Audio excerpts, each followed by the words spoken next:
এটি খুবই গুরুত্বপূর্ণ একটি প্রশ্ন যে কি ধরনের ভুল হয় এবং যারা উদ্যোক্তা ভাই বোনেরা আসেন। একটা উদ্যোক্তা ভাই বোন যখন বাংলাদেশ থেকে এখানে এসে তার লাইসেন্স বা বিজনেস ফরমেশন কিংবা বিজনেস এক্সটেনশন করতে চান, এটা শুধু আমি একটা লাইসেন্স ফরমেশনকে দেখি না, এটা একটা স্বপ্নের ট্রান্সফরমেশন দেখি। সে তার পরিবার সহ এখানে সেটেল হতে চাচ্ছেন বা তার বিজনেসকে এক্সপানশন করতে চাচ্ছেন, এটা একটি বড় বিষয়। এই বড় একটি স্বপ্নকে বাস্তবায়নের পথে অনেক ছোট ছোট বিষয়গুলো অন্তরায় হতে পারে। তো এগুলোকে কিভাবে আমরা আসলে আগে থেকে যদি এই ভুলগুলো নির্ধারণ করতে পারি, অনেক ক্ষেত্রেই আমাদের ব্যর্থতাকে আমরা রোধ করতে পারবো, সফলতার মাত্রাকে আমরা বাড়াতে পারবো।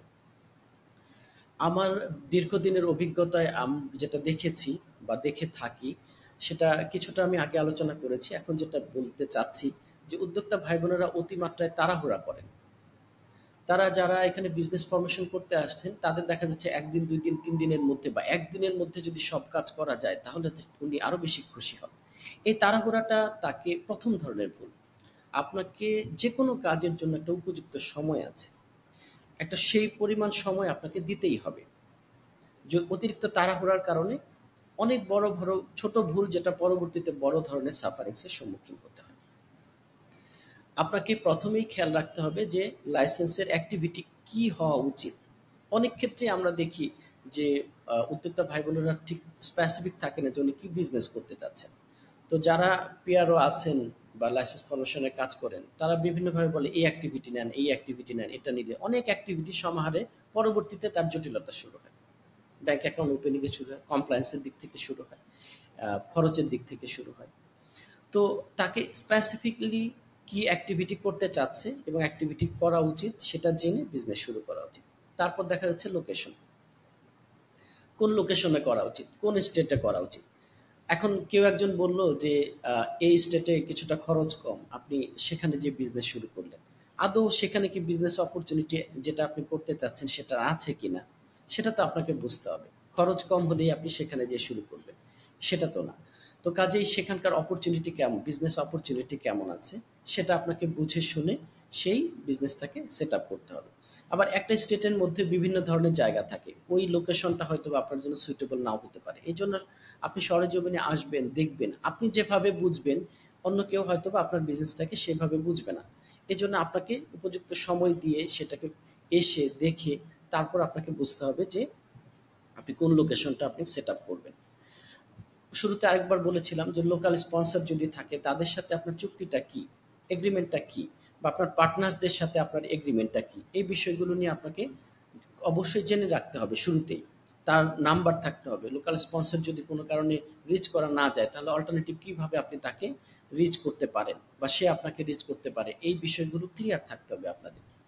ব্যাংক ওপেনিং একটা খুব গুরুত্বপূর্ণ বিষয়। আমরা দেখি যে ব্যাংক অ্যাকাউন্ট ওপেনিং এর ক্ষেত্রে উদ্যোক্তা ভাই বোনদের উদাসীনতা। আপনি মনে রাখবেন স্টার্টআপ হিসেবে আপনার ব্যাংক অ্যাকাউন্ট ওপেন করাটা যত সহজ হবে, যত দিন যাবে আপনার bank account, company bank account open করাটা খুব কঠিন হয়ে যাবে। বিভিন্ন কমপ্লায়েন্স, কেওয়াইসি এবং বিভিন্ন ডকুমেন্টেশনের বেড়াজালে আপনি আস্তে আস্তে যত দিন যাবেন তত আপনি ঢুকে যাবেন। আবার ব্যাংক অ্যাকাউন্ট অনেকে ওপেন করেন, অনেক তাড়াহুড়া করেন। তাড়াহুড়ার ফলে দেখা যাচ্ছে যে এটা হয় তো ওটা হয় না। এ ধরনের জটিলতার মধ্যে পড়ে যান। এবং আপনার লাইসেন্সটা যে ফরমেশন করেছেন, আপনারা যদি একাধিক পার্টনার থাকেন, তাহলে আপনাদের এমওএ বা পার্টনারশিপ এগ্রিমেন্টের মধ্যে আপনাকে কি ধরনের পাওয়ার দেওয়া হয়েছে, এমও এর মধ্যে কিভাবে লেখা আছে, কি লেখা আছে, বা আপনার অথরিটি কতটুকু আছে, আপনি ব্যাংক অ্যাকাউন্ট বা অন্যান্য অ্যাক্টিভিটি কে পরিচালনা করতে পারবে, এটার ক্ষেত্রে কি জয়েন্টলি না সিঙ্গেলি করতে হবে, এই বিষয়গুলো আপনাদের এমওএ পড়ে দেখতে হবে। যদি আপনি নিজে পড়ার সময় না থাকে, তাহলে বুঝে যিনি আপনাকে বুঝেন তার কাছ থেকে বুঝে নিতে হবে। তারপর আপনাকে অ্যাক্টিভিটিকে আগায় এগিয়ে নিয়ে যেতে হবে। এরপর দেখা যাচ্ছে যে লাইসেন্স নবায়নের ক্ষেত্রে বাংলাদেশি উদ্যোক্তা ভাই বোনেরা খুবই অনীহা দেখা যায় অনেকের ক্ষেত্রে। লাইসেন্স ফরমেশন হয়ে গেছেন, উনি মনে করেন যে কাজ শেষ না। লাইসেন্স নবায়ন করতে হয়। আপনার লাইসেন্স যদি সঠিক সময়ে নবায়ন না করা হয়, তাহলে আপনার পেনাল্টি আসতে থাকবে। আপনার যদি এস্টাবলিশমেন্ট কার্ড অথবা ইমিগ্রেশন কার্ড অনেকে বলে, যদি নবায়ন না করা হয় তাহলে আপনার পেনাল্টি আসতে থাকবে। আপনার নির্দিষ্ট সময়ের মধ্যে আরো ভ্যাট কমপ্লায়েন্স আছে। কর্পোরেট ট্যাক্স এখন এটার সাথে সংযুক্ত হয়েছে, কমপ্লায়েন্স আছে। আপনার রিয়েল এস্টেট যদি হয়, গোল্ডের বিজনেস হয়, সেই ক্ষেত্রে দেখা যাচ্ছে যে আপনার কিন্তু আরেকটু অ্যাডিশনাল বিভিন্ন ধরনের কমপ্লায়েন্স আপনাকে ফেস করতে হবে। সেই কমপ্লায়েন্সগুলো কি সেগুলো আপনাকে জেনে রাখতে হবে। এছাড়া সবচেয়ে গুরুত্বপূর্ণ আমি মনে করি মার্কেট রিসার্চ করা। আপনি যে বিজনেসটি করতে চাচ্ছেন সেই বিজনেসের মার্কেট রিসার্চ এখানে করতে হবে। সেটা কাস্টমারের চাহিদা কেমন, কাস্টমারের বিহেভিয়ার কেমন, তারা কতটুকু প্রাইস সেনসিটিভ কিনা, তাদের চাহিদা আহ, কোনো একটা নির্দিষ্ট সময়ের ক্ষেত্রে কি ধরনের পার্থক্য হয়, সেই বিষয়গুলো আপনাকে সঠিকভাবে অ্যানালাইসিস করে তারপর আপনার বিজনেসটাকে শুরু করা উচিত। এরপর আপনার আমরা এই দেশে জানি যে সবকিছুই অলমোস্ট অনলাইনে। ক্লায়েন্ট যারা আছে তারা অনলাইনে বিভিন্ন ধরনের রিভিউ দেখে আপনার প্রোডাক্টটাকে যাচাই এবং বাছাই করার চেষ্টা করে। এজন্য অনলাইন ভিজিবিলিটি আপনাকে শুরু থেকেই বাড়াতে হবে। অনলাইনে বিভিন্ন অ্যাক্টিভিটিগুলো আপনাকে শুরু করতে হবে।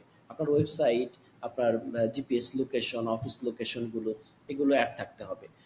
তো এটার সাথে, সাথে সোশ্যাল মিডিয়ায় বিভিন্ন পেজগুলোকে আপনাকে অবশ্যই অ্যাক্টিভ রাখতে হবে এবং আপনার প্রোডাক্ট এবং সার্ভিস সম্পর্কে স্বচ্ছতা থাকতে হবে।